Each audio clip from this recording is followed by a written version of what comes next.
You're listening to the Cats in the Garden podcast, the official podcast of the Whistling Rooster Homestead. You can find us online at thewhistlingroosterhomestead.com and on social media at Whistling Rooster Homestead. This is a podcast that's mostly about gardening and sometimes about other stuff, so we hope you'll grab a drink and spend a little time with us. Welcome to the cabin. Trying to figure out how to record that intro was way harder than it should have been. I guess everybody's new here. I was going to say, for those of you who are new here, my name's Elizabeth, and I run the blog over at the whistlingroosterhomestead.com, where I talk about life in general here on our 20-acre homestead in northern Idaho. And this very first episode is going to be really quick, but I wanted to introduce myself and share a little bit about what we do here and what's been going on with us lately.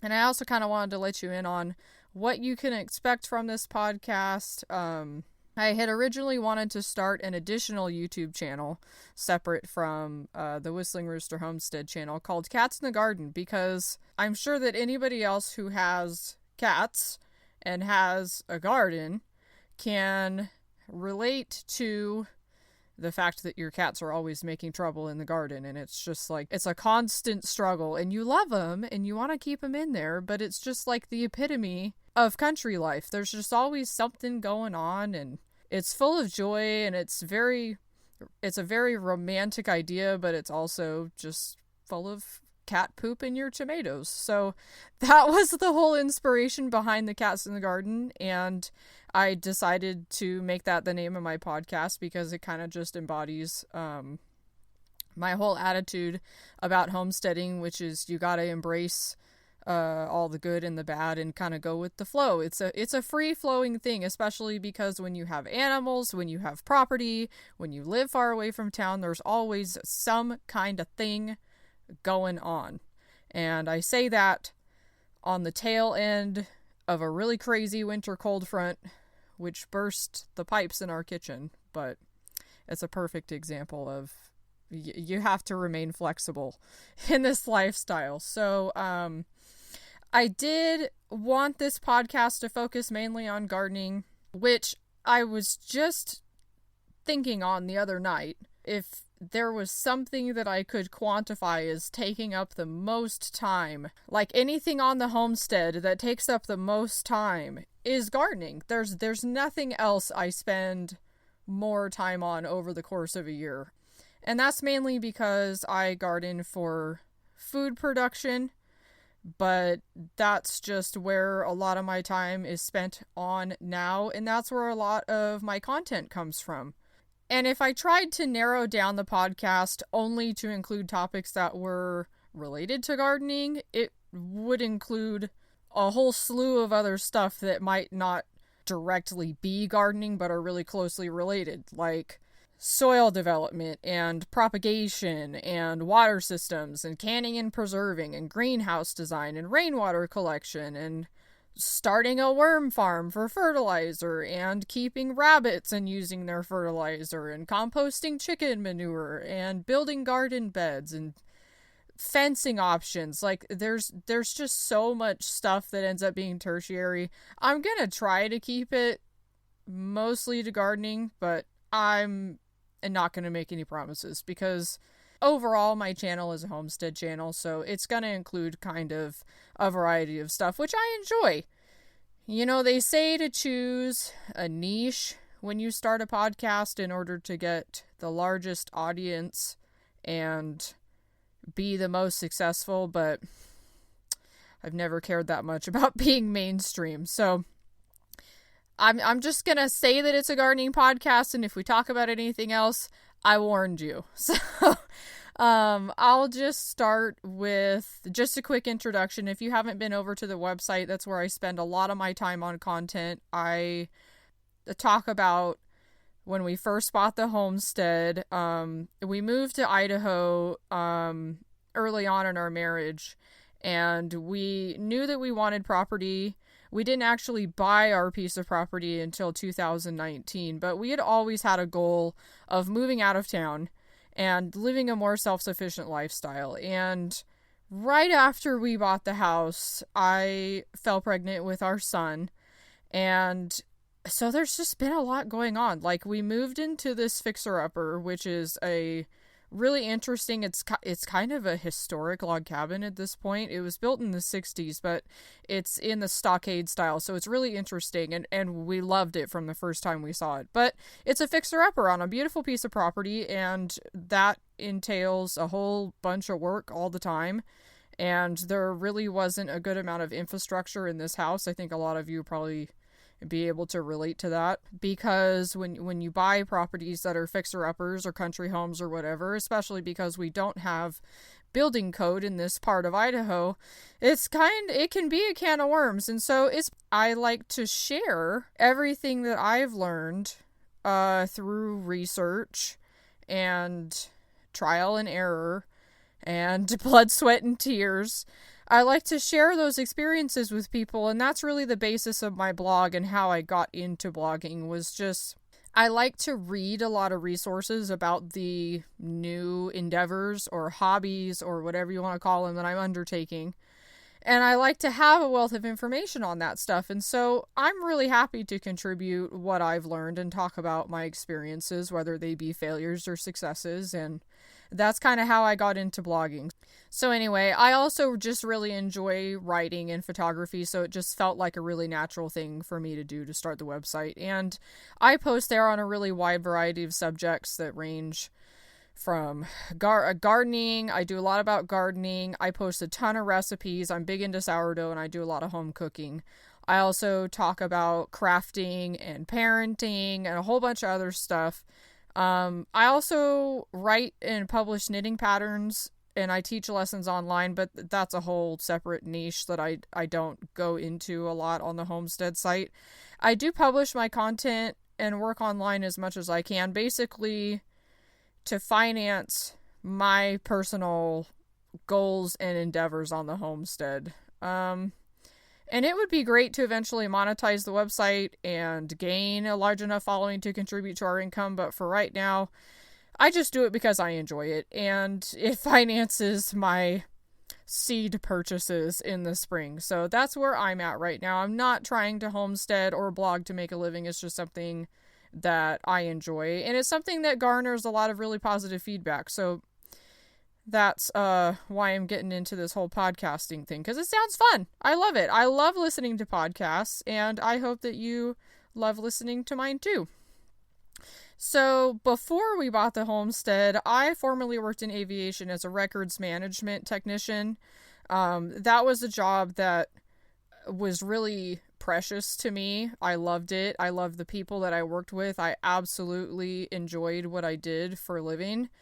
However, when I had my son right in the beginning of 2020, which was literally 2 weeks before the pandemic, I decided to quit my job to be a stay-at-home mom. And my husband and I, like I said, we'd always talk about living in the country. Me being a stay-at-home parent was always the goal. That was kind of the first step toward our more self-sufficient lifestyle, was me getting out of the workforce, really dedicating a lot of my time to maintaining the property, taking care of the animals, raising our son, homeschooling our son. And I do miss my work because I took a lot of pride in my job, and it was very hard for me to leave, but I am so happy that I made the decision to stay home. There is nothing that I would rather be doing, and I don't regret that decision one bit. So we're just getting into some early homeschooling. My son is 4, and keeping him busy and managing everything around the property gives me plenty of stuff to do, especially since my physical activity is getting back to a normal level. My husband, Aaron, has his own YouTube channel, although I would like to feature him more in podcasts and videos and posts and whatnot. He still works full-time in construction. He is a licensed contractor, and he talks about kind of construction and general homestead improvement and whatnot over on his channel. But he is a general jack of all trades. He always has been. And he is the absolute best to have around, because he can fix or build or redesign or sell or buy or resell. Like, he's just crazy. He's the absolute best to have around. And he enjoys working with his hands. He enjoys learning new things. And it kind of all just fits together really well now that we have the property. And we're hoping to make some really big improvements this year. So I think there's going to be a lot of content I'll be able to share with you guys. Currently, we do have a small flock of chickens that we've kind of been cycling out. We do need to refresh our flock of chickens because our current flock is aging out a little bit. So we will be getting a new portion of chickens this year. We have a new coop and run area that needs to be constructed. So that's all one big project. We have a couple of things left to button up on the garden in the greenhouse, but that is pretty much in place, and it's going to be a huge project for me this year. It's the most amount of space that I've ever had to garden in, and it is completely finished, so I will be fully planting it out this year. It's 4,000 square feet, and it does include, I think the greenhouse is 10 by 16 that Aaron built for me. It's beautiful, and I'm so excited to be able to use all of that this year and produce as much food as I can to put up for the winter. We had enough for fresh eating last year, but because I've had some problems with my soil that I've since been able to figure out, I think this year is going to be banging. I did invest in a breeding trio of rabbits recently. We've had them for a few months, and I'm putting nest boxes in on Monday. So we should have 2 litters of kits here coming this week, and that'll be really exciting. It'll be our first, well, not our first babies born on the homestead because we've raised chickens, but our first mammals born on the homestead. I'm really, really excited. They're going to be awesome. And we are raising rabbits for the purpose of meat production. I have done quite a bit of butchering in the past few years. I've been hunting, I've been butchering chickens. I bought a couple rabbits to butcher before I actually invested in the breeding trio. So I'm really looking forward to putting more time into meat production on the homestead. That's one of my main goals next year, is to maximize the amount of rabbit we produce. We're going to keep on fishing. I'm really looking forward to this next fishing season. My son absolutely loves fishing, and I actually had about 18 trout that we had put into the freezer that we've been pulling out and eating over the course of the winter, which is wonderful. I absolutely love it. So we're definitely going to continue the fishing in this coming season. We did a lot of mushrooming. We forage quite a bit, but yeah. So my couple of goals are really focusing on food production and finishing some of our infrastructure, as well as doing some property maintenance. We have a lot of brush removal that needs done. We have forestry management that needs done now that I'm feeling better. So Aaron is working on a container shop, and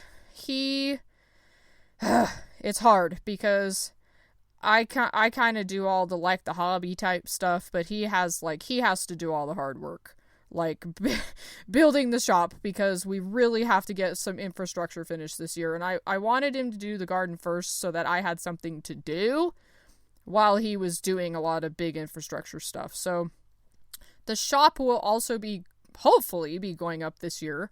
We're using 2 shipping containers and putting a roof over the top and using it for storage as well as equipment maintenance. I'm sure that he's going to get that done this year. He's already got the pad laid out and the containers set, and he has been felling and delimbing trees to actually build the log pole barn. So that will hopefully be done soon. But we kind of had a period of time where neither one of us made a lot of content, because 2022 and 2023 both, we had a couple of hard seasons. We experienced some major deaths in both of our families, and we did a lot of traveling back to the West Coast, and it's just been super hectic. One of our dogs passed away in November. which was really, really difficult, especially with small children. It's so hard to lose a pet. It's my first pet that I've ever had to put down, so that really messed us up for a couple of months. We did also get another guardian dog after our Akbash passed away, and he is a 2-year-old Pyrenees mix. He has been quite the handful, so we've been really busy. And I don't think either one of us has been in much of a position to focus a lot on content creation with so much going on in our personal lives. So I went like 6 months without posting on the blog, which is terrible because it's something that I absolutely love doing. And I have a ton of photos and recipes and videos that I just need to edit and publish, and I just haven't had time. It's, we're okay with our house looking the way that it is right now because, well, especially after the boom in the housing market, because we bought our house in the spring before COVID. So spring of 2019, which was right before the housing market exploded. And we're so lucky to have gotten the property that we did, for the price that we did. Like, it was dirt cheap compared to, we couldn't have gotten half as much property for the same price as we did for this house. So we wouldn't change a thing about what we did. It's a beautiful piece of property. It's secluded. It's in a great location. It feels like you're in the middle of nowhere, but at the same time, we're still 3 miles from the highway and 30 minutes from town. So it's fabulous. I absolutely love it here.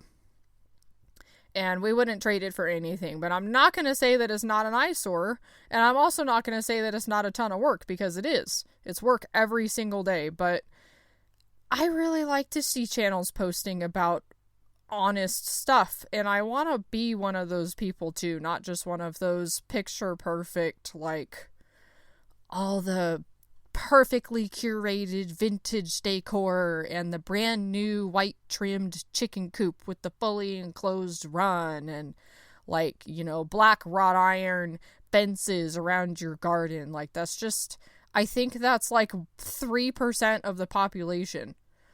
So I like to see relatable content, and I want to create relatable content. So that's kind of where I'm at right now with all of our projects and whatnot. We've got a lot going on. I have a lot of stuff to share, and I'm just going to bite the bullet and do it. So pardon my messy hair and my laundry on the couch, because I just want to share this with you guys, and I hope that's okay.